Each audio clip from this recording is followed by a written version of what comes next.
Maryland's defense is proving to be elite.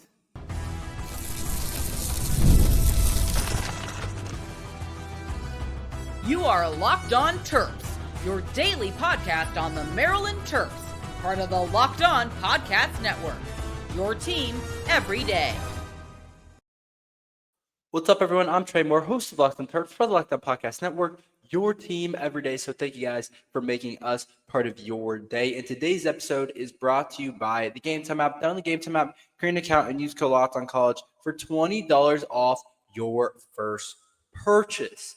Maryland's defense proved to be elite and is proving to be elite the entire season. But if we're focusing on this game against Northern Illinois, Maryland's defense looks really good. They're proving to be elite, like I said at the start. They're winning us games right now. I know the Maryland offense played well against FAU, but that didn't necessarily go down against this Northern Illinois team. It was a tough, stingy team on the road. I'll give it to Northern Illinois. They gave us a game. They gave us a better game than I thought they would give us. They played really well, especially defensively, and they gave us an actual challenge and a little bit of adversity heading into our last non-conference game, which to me is actually really important, is facing some type of adversity, facing some type of challenge in the game, especially with Maryland not playing a real out-of-conference game. Because I'm telling you now, when we go to play Wisconsin in the fourth week of the season, there's going to be some adversity. And so it's good to go through something, because I promise you we will not just walk through Wisconsin if we're going to beat those guys. It'll probably end up being a dogfight. But I think right now it's clear, and I said this before the season, the defense is the backbone of this team, and it's proving to be really good. Now, I'm not going to get ahead of myself. I don't want to say it's the best, one of the best defenses in the Big Ten, because we haven't played anyone. We played Northern Illinois. We played FAU. But I did see a defense in both games that hasn't allowed 10 points yet, has only given up one touchdown. Like, they've looked pretty good. Our defense has looked pretty good. We really did a great job against Northern Illinois. They put a couple drives together, but we did a really awesome job of limiting them to only one touchdown. I thought that pretty much every position group looked pretty good for our defense. I didn't think anybody was necessarily bad. And a similar type of thing against FAU. We're proving to have guys on all three levels, and it seems to really be coming together for Maryland's defense. But to focus more on again in the Northern Illinois game, one of my main takeaways from Maryland's defense proving to be really good, I thought, is the defensive line, man. I thought they held up really well. I thought they did some really good stuff against Northern Illinois. But we saw Northern Illinois' game plan, and we knew it probably going in. It was going to be to try and run the ball and kind of control the pace of the play. And Northern Illinois ran the ball a lot.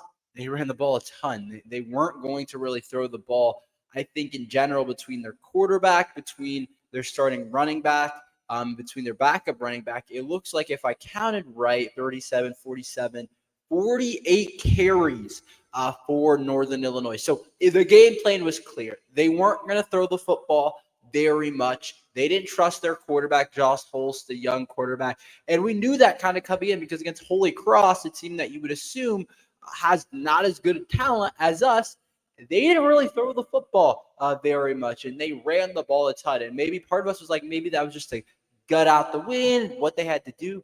No. This Maryland defensive line proved against a Northern Illinois team that, no, they're not Michigan running the football. They're not going to be like Wisconsin running the football, or some of these really good running teams, traditional running teams that we play on our Big Ten schedule. They're not in that category. But a team that hands it off 47 times or 48 times a game, they believe that they can run the ball. And we saw Maryland's defensive line be really elite in that category, which to me is really exciting for Maryland's defense, because I feel like we haven't had this type of defensive line unit in the depth. And I talked about it before.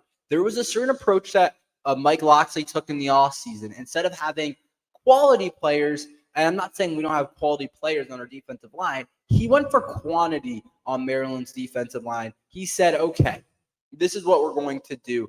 if for Maryland's defense. We're going to bring in a ton of transfer defensive linemen, and some of them are going to be good. And I thought a lot of them played well. I thought Cam Rice had a really good game. I thought Sidney Stewart, Zahir Mathis, man, those kids, I'll talk about them in a sec. But I thought Cam Rice played really well. I thought he did some really good things up front. 4 tackles for him. He had a couple run stuffs. Ian Thomas, I thought, looked good. Joel Starlings up front had made a couple plays. Like, there are guys on this line that are making plays, and I love how we're rotating a bunch of them in and out and playing a bunch of different guys on that defensive line. And I think that was the kind of the project that Mike Locksley sought after in the offseason, is to bring in a bunch of defensive linemen and make it work. And a game against Northern Illinois, it showed. In a team that runs 48 times a game, that's exactly why Mike Locksley did it, because so we can have fresh guys, we can have new guys, and it worked really well. I thought the 2 young kids, Zahir Mathis and Sidney Stewart, man, those 2 guys, I'm telling you, they have the chance, and when Zion Ely gets here as well, they have the chance to be the best pass rushing duo Maryland football has had. I don't think that's kind of exotic. We saw them have a really good game again. Both of them keep showing flashes of what they can become, but we saw them again have 2 sacks, 1 sack each, which I think is really, really good to see. And then in terms of Northern Illinois' run tack, they racked up 208 yards overall with 4.7 yards per carry when you adjust for some of the sack stuff. But a lot of those runs came from one of the runs from their kid Telly Johnson. So overall, Maryland was shutting them down. And if you're going to give up a big run, so be it, because it just happens. But like I said, Cam Rice, disruptive, looks really good. And I thought going in before the season he was going to be good. And then the 2 linebackers may have been the most pleasant surprise so far, with Daniel Wingate and Trey Reddick. Those guys look good. Daniel Wingate is like, I don't know what it is. Saw a stat on Twitter. He's like one of the best, or not one of the best, but has one of the most tackles in the entire country from a linebacker spot.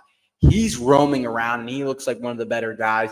And then Anthony Reddick got in, played well again, had a sack. He's proving to be really well. We saw safety Messiah Delhomme, who's a freshman, 4-star recruit. He had 6 tackles. He had a really big game as well. Dylan Fontes on the defensive line too. Like, there's a lot of different players that I really like currently how they're playing. But those 2 kids on the edge continue to look really elite for us. Nasir Taylor got a half a sack, which was really good to see as well. I just think when you look at how this defense is playing, and Josh Holst threw the ball 22 times for 91 yards. That'll go. Their leading rusher, Siobhan Wright, 27 carries, 90 yards, 3.3 yards per carry. And then none of their receivers had above 26 yards. It's a lights-out performance from Maryland's defense in a game that was pretty close. I thought that was the biggest reason we won that game. So shout out Maryland's defense. Let's talk about a little bit about Malik Washington, how he's playing, what's the deal after the Northern Illinois game. I'm actually glad. I'll let you guys know why after this.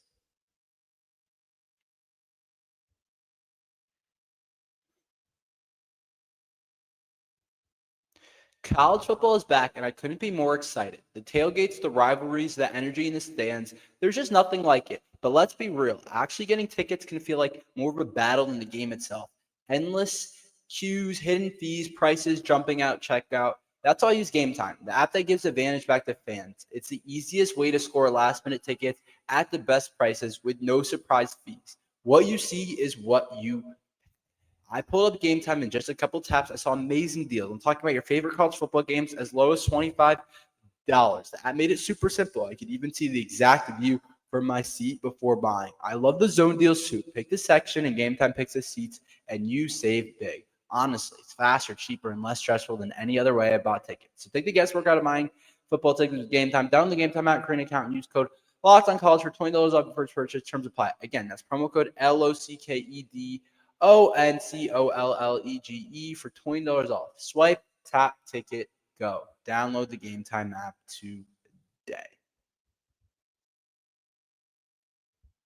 When opening the whistle blows on a new repair, get your crew moving forward with Supply House. Order today and see parts on your doorstep tomorrow. Over 280,000 plumbing, HVAC, and electrical items from the most trusted brands in the business. Their real-time inventory and honest lead times keeps you from punting projects, while their industry-leading customer service always has your blind side covered. If you need parts fast or for a project, Supply House has taken delivery. Talk about a game changer. The part finder tools and 3D schematics can save you hours on jobs where every detail matters. Their Trade perks like priority shipping and dedicated support make the whole process smoother. Join the free Trade program today. Score serious perks like priority shipping, lower price, and dedicated support line. Visit supplyhouse.com to sign for free. Use promo code SHCOLLEGE5 for 5% off your first order. That's supplyhouse.com. Real people, real advice.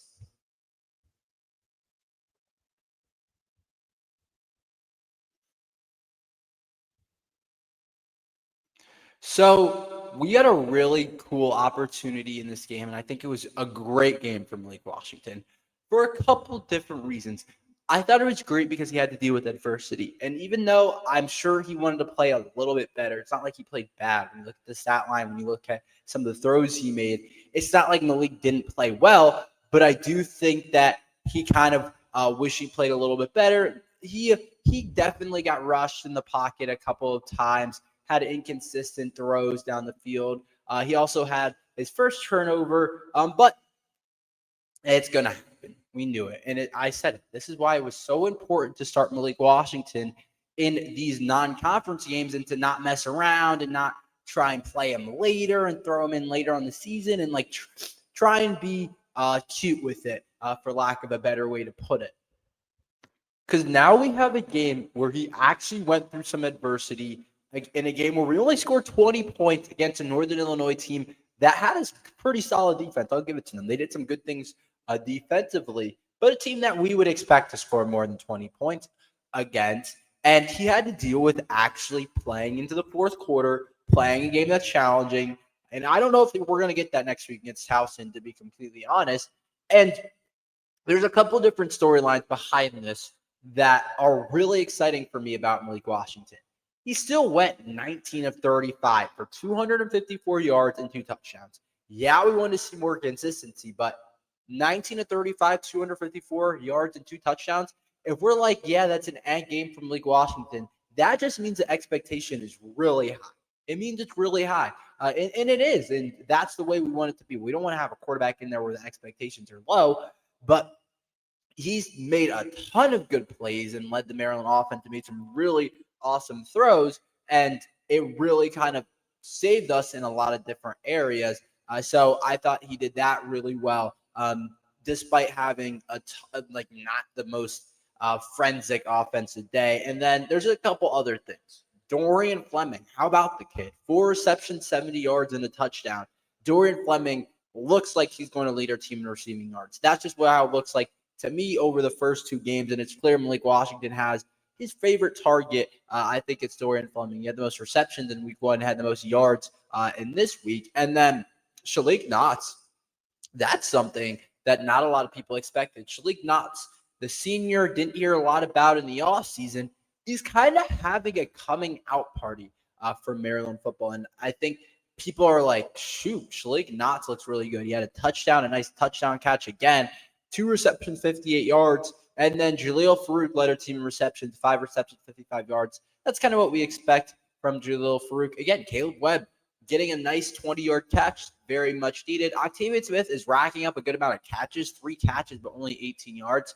That is a guy I want to see us get going. And I think when I talk about Octavian Smith, I just think we haven't drawn it up quite right for him. He hasn't been in some of the positions to make the plays. It's not like he's not on the field. It's not like he's not making catches. He's just not making a lot of plays down the field. So I think going forward, finding a way for Octavian Smith to continue to get involved, to make bigger plays down the field, giving him a longer route tree, I think is really important for the success of Maryland football, because right now there's just not a ton going on for him. But I want to go back to talking about Malik Washington in this receiving room. It's kind of clear that it's a battle right now. I don't think anyone's like head and shoulders above anyone. Even Jaleel Farouk, who I thought was going to be a receiver one, and Octavian Smith, I don't think they're doing a ton right now to be like, oh, yeah, they're so much better than Caleb Webb, or oh, yeah, they're so much better than Shalik Knotts. They're putting together some good plays, but the only sure thing I think right now is Dorian Fleming. I think there's snaps up for grabs in the receiving room, especially if guys don't kind of step up. But it's still kind of a receiver by committee. It's a running back by committee, and it seems to be a receiver by committee. And something that's going to have to get figured out is we got to give Malik Washington a run game. It's part of the reason we're throwing 35 times against Northern Illinois, which we shouldn't have to do. We can't run the football. Nolan Ray, 11 carries, 50 yards. Like, it's all right, like 4.5 yards per carry. Like, it's fine, but against Northern Illinois, I would like to see that number closer to 5. Williams, 10 carries, 20 yards, got the start, only 2 yards per carry. He didn't do anything. So I think the offensive line doing an okay job in terms of their pass blocking, but the run blocking is not there. And my concern is if we can't do it against Northern Illinois, we probably can't do it against anybody. So excuse me, guys. I have a little bit of a cold I'm coming down with, but that's definitely something that we're going to have to get better at. Something that's got to look better is running the football, because I think we have decent backs. It's just something that has to get figured out. I feel like it's never good under Mike Loxley. We're throwing for a ton of yards. Like, Malik will probably break the freshman year record at Maryland or whatever the deal is, but we ain't going to win a ton of big games if we can't run the football at all. I'm telling you guys that right now. So that has to get figured out for Maryland football.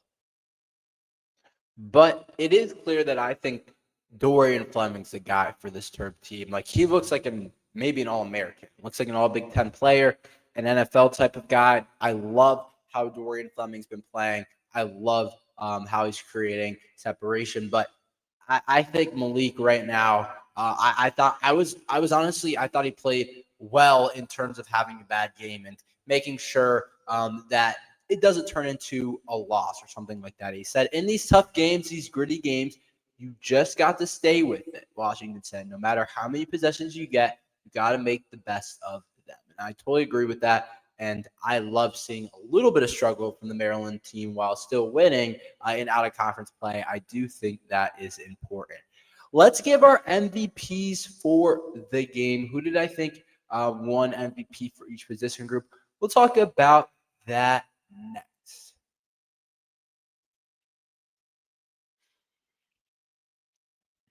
Quick question for all you college football fans out there. If you could go back in time and sit front row at your biggest rivalry game, what hat would you be wearing? Yes, I said hat. For me, it would be the game. These aren't just hats to the same vintage styles wore back in the 80s and 90s. And guess what? They still go for the same price they did back then. When you use code LOCKEDON, you will get a vintage hat for $16.99. Head to gamecaps.com. That's Gametime Caps, thegamecaps.com. Grab your team a classic bar, retro circle design, and use code LOCKEDON.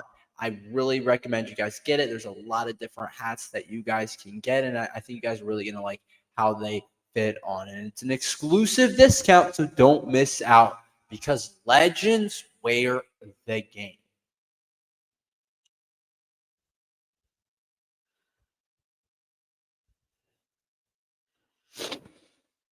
Let's talk about the MVPs from the game. I'll give my overall MVP, I'll give my offensive, and I'll give my defensive MVP for Maryland football. I'll start with my overall MVP. I think, to me, the overall MVP, who's been the leader of our defense all year, continues to play at a really high level. Daniel Wingate, man. 8 tackles, continues to get it done, continues to be the leader. I think he's as good as anyone I've seen Maryland have over the last couple of years so far. And I know we played well last year, but I don't think I ever considered him like a really good linebacker. I think I always considered him like decent, like gets the job done. But man, he looks good, and he's doing a really good job of also having Anthony Reddick play well next to him. But he's just playing at an all-time level, and it's great to see because we need that from our linebacker. I know we lost guys in the portal, but it's proven to not have honestly mattered a ton. So I think that there's a lot of good stuff right now going on for Maryland football. But Daniel Wingate might be the main one. And right now, I think through the season, he might be our overall MVP. You could say Malik Washington with how he's playing, but Daniel Wingate looks different. Looks like an all Big Ten linebacker to me. And he's definitely up the way this team. He's the leader. A lot of the play calls, like he makes sure everyone's in the right spot. And like I said, again, 8 tackles against Northern Illinois, a lot of tackles and an interception in the first game against FAU. He continues to impress. And to me right now, he's the overall MVP. And I think he can be as good as anybody this year for Maryland football. The next MVP, we'll go to the offensive side of the ball. I think it's Dorian Fleming, man. I know he only had 4 catches, but for 70 yards, and what he did in the first half, I thought was thoroughly impressive. He's clearly won Malik Washington's best target, best friend when he comes to throwing the ball. And that is so important for a young quarterback to have someone he feels comfortable with, that he's like, yeah, I can throw that guy the football. Yeah, I feel good about him going to get the football. And he had that one shallow crosser, and then he broke a tackle, and all of a sudden it's a 48-yard catch and run. He's athletic. He looks like our best probably transfer pickup. And I'll say this, I thought Mike Locke did a really good job in the portal. A lot of different guys from the portal are making an impact and are making an impact at a high level. So that's awesome to see for Mike Locksley in Maryland football. There's a lot of different players making an impact for the Terps, which is definitely really exciting for Maryland football. And then to continue on, I just think the way him and Malik Washington have built up a connection, I think is extremely important. It shows that this kid can really play with anyone, and I think he's amongst the best tight ends in the Big Ten in the country. I don't think that's a crazy take so far. We'll see how he looks when Big Ten play continue to go on, but right now, I don't know who's necessarily playing at a higher level than that kid. So that's great to see as well. And then the defensive MVP from the game, I'm going to give it. There's a couple different guys. I thought Messiah Hum, the freshman, had a really good game, but man, Cam Rice is making plays. The defensive tackle from Ohio continues to look like another great pickup by Mike Locksley in the portal, and this is what I talked about. I said he brought in like 5 or 6 different defensive linemen, and I'm like, a couple of them are going to pan out. Whether a guy's a depth piece, whether a guy's a star, a couple of them are going to pan out and be really good players for us. And right now, Cam Rice looks like he panned out. He was in the backfield making plays, the run game, creating pressure. Cam Rice looks good, and he's doing what he did at Ohio. And yeah, it's early, like I said, for all these guys, whether it's Dorian, whether it's Malik, whether it's Daniel Wingate. I had to see it at the Big Ten level. But these guys are impressing, man. They're looking really good. They're looking like a top-end athletes, and they continue to play at a really high level, which is great to see for Maryland football. And to go back to Cam Rice, like I said, there's a lot of different defensive linemen that are making plays. Cam Rice looked like the best one. Like whether it's Dylan Fontes, Ian Thomas, Joel Starlings, Nasir Taylor, like Cedric Smith. There's a lot of good big dudes on our team that are rotating in and out, and you're not playing like I think last year Tommy King, Basote, Jordan Phillips played a lot of snaps. You're not playing as many snaps, and Cam Rice still had that type of impact. So that was really great to see. So those are my MVPs: Cam Rice defensive, Dorian Fleming my offensive, overall Daniel Wingate. I think he's our leader right now, and like I don't like that Maryland doesn't have set captains, because to me Daniel Wingate's not a tackle. He is very much not a tackle, but he is a captain for us. But that's all we have for today. Thank you guys for listening to Locked On Terps. Make sure you guys like and subscribe. We're here every day talking about football and basketball. So thank you guys for listening to Locked On Terps.